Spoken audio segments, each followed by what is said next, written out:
प्रबुद्ध भारत, समता, जनता, शूद्रों की खोज, शूद्र कौन और कैसे, जाति भेद का उच्छेद, और अंत में उन्होंने बहुजन समाज के लोगों को मानवता का जीवन जीने के लिए, पाखंडवाद से मुक्ति दिलाने के लिए बौद्ध धर्म का रास्ता अख्तियार किया।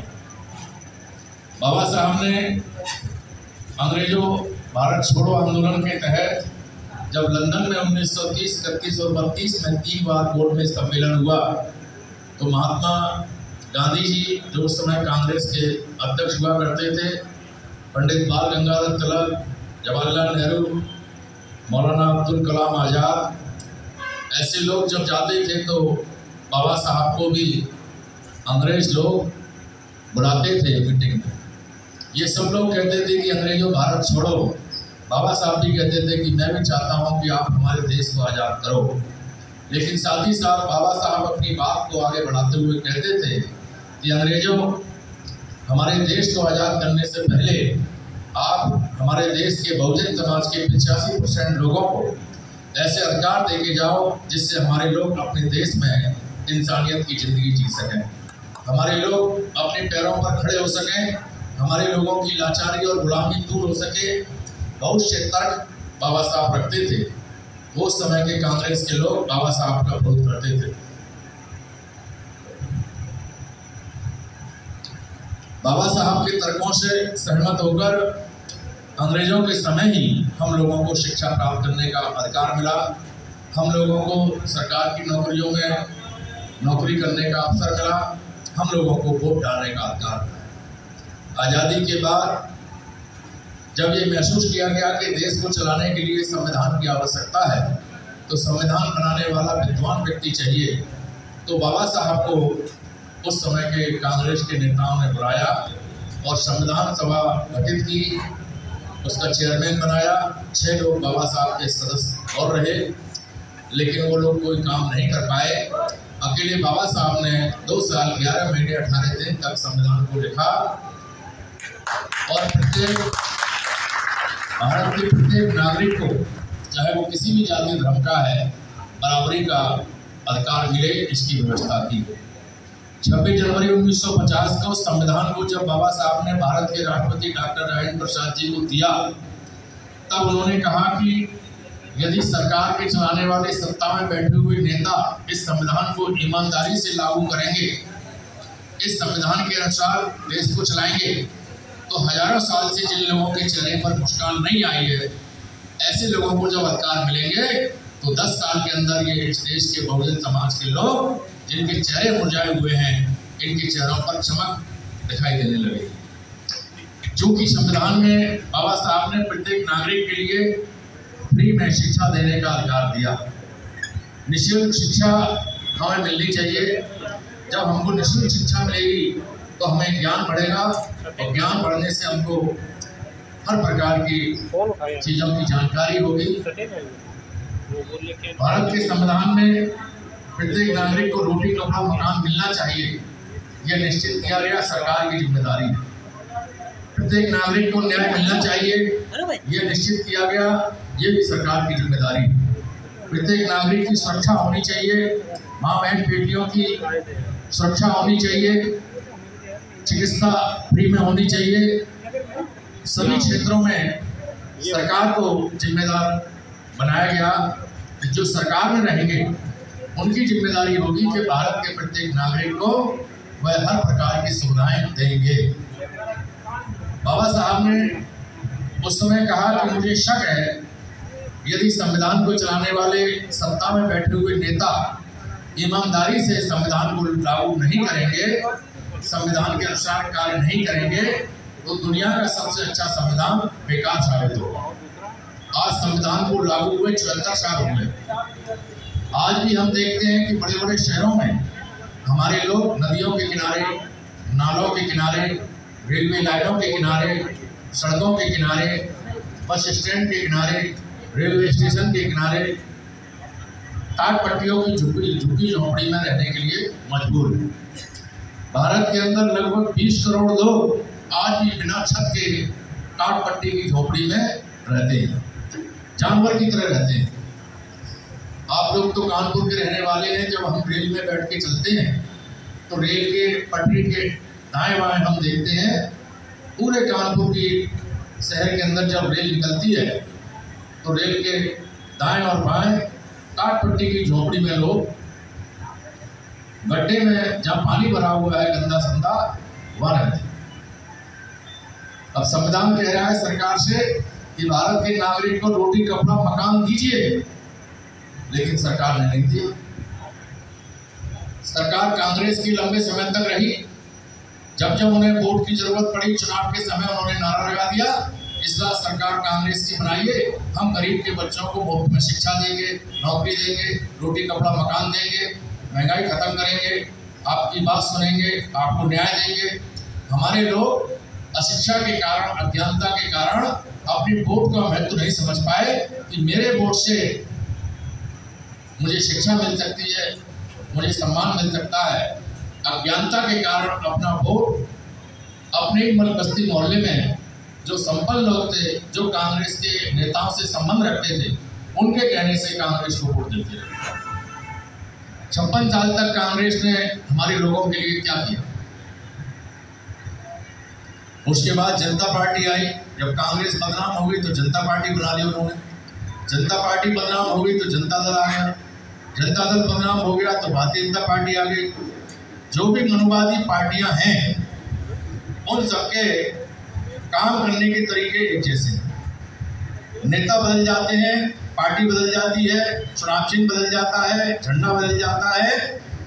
जो भी प्रधानमंत्री मुख्यमंत्री बनते हैं, सत्ता में बैठे हुए लोग वे बहुजन समाज के लोगों से लगाव नहीं रखते हैं, जाति के कारण, धर्म के कारण नफरत रखते हैं, घृणा करते हैं।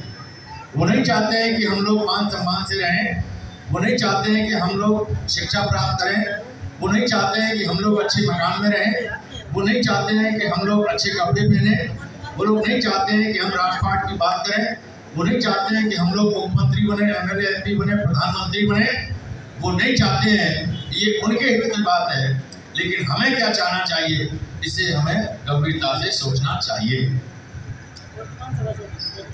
कुदरत ने उनको भी पैदा किया, कुदरत ने हमको भी पैदा किया।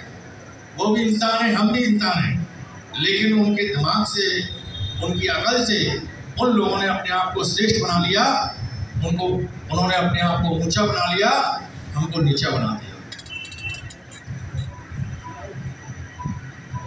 बाबा साहब ने रिजर्वेशन लागू किया राजनीति में।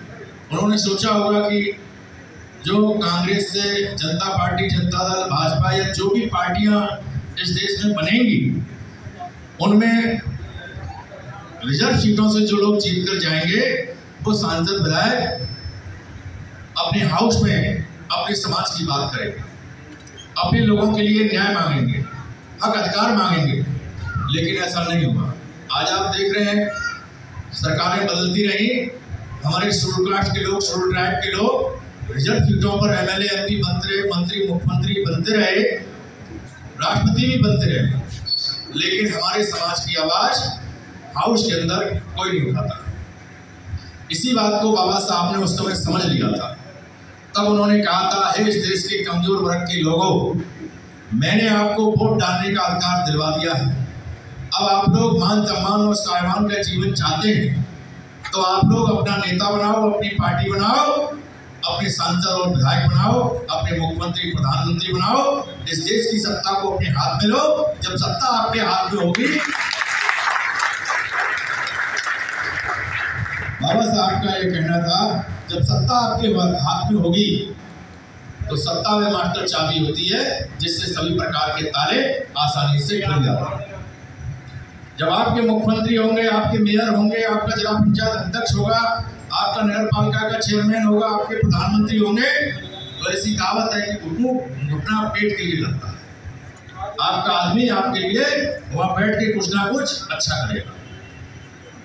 लेकिन ऐसा इसलिए नहीं हो पाता है कि हमारे लोगों में अभी भाईचारा नहीं है, स्वाभिमान नहीं है, एकता नहीं है। हम 6743 जातियों में उन लोगों ने बांट दिए।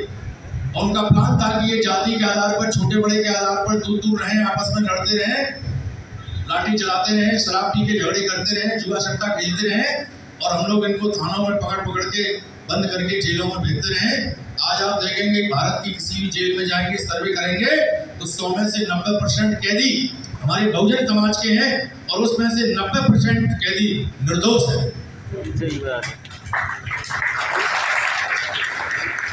हमारे लोगों के खिलाफ झूठे मुकदमे लिख के उन्हें बंद कर दिया जाता है। पुलिस उनकी बात मानती है, शासन की शासन उनका है। अधिकारी 80% मनोवादी लोग हैं, तो फिर प्रेस मीडिया उन्हीं का है, टीवी चैनल उनके हैं। आपकी बात कौन करेगा? हमारी बात कौन करेगा? तो हम लोगों को समझना चाहिए कि हम लोग इतनी तस्वीरें मुझे यहाँ लोग देने आए, एक ही व्यक्ति खड़ा होकर बता दे जिन्होंने ये तस्वीर दी हो कि मैं 1 महीने में इतने मोहल्लों में आजाद समाज पार्टी की मीटिंग करके आया। जिन्होंने तस्वीर दी है मैं पूरे विश्वास के साथ कह सकता हूं एक आधी कोई व्यक्ति होगा जिसने 1 महीने में 2 मीटिंग भी की।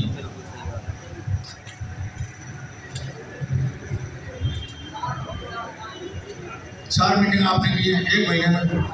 आपने तस्वीर दी आपने? नहीं दी। जो मीटिंग करते हैं वो तस्वीर नहीं लेके आते हैं। जो मीटिंग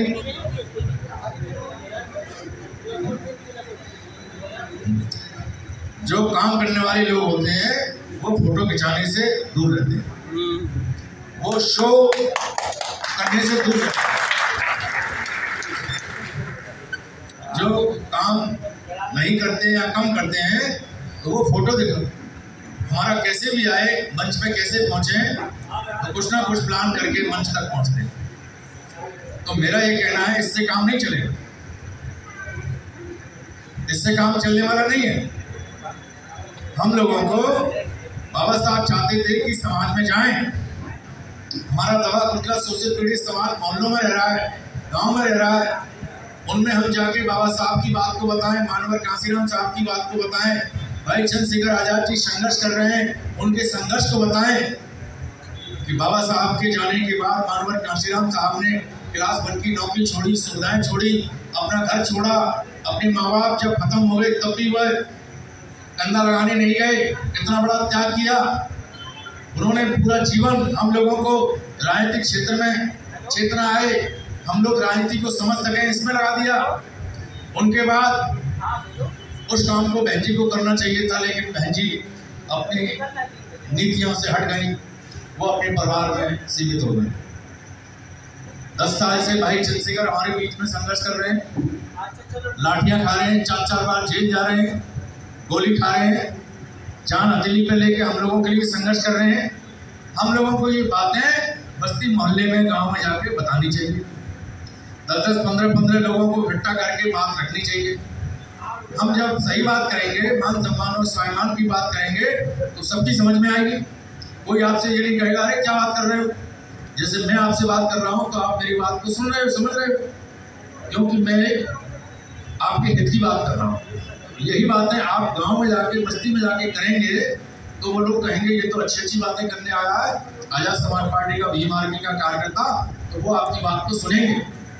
और जब आप चलने को होंगे तो आपसे कहेंगे नहीं ऐसे मत जाइए, आपने बहुत अच्छा समझाया, आप चाय पीजिए, पानी पीजिए। तो जो आपको चाय पानी पिलाए उसका नाम आप डायरी में नोट कर लीजिए, वो आपका कार्यकर्ता बन गया।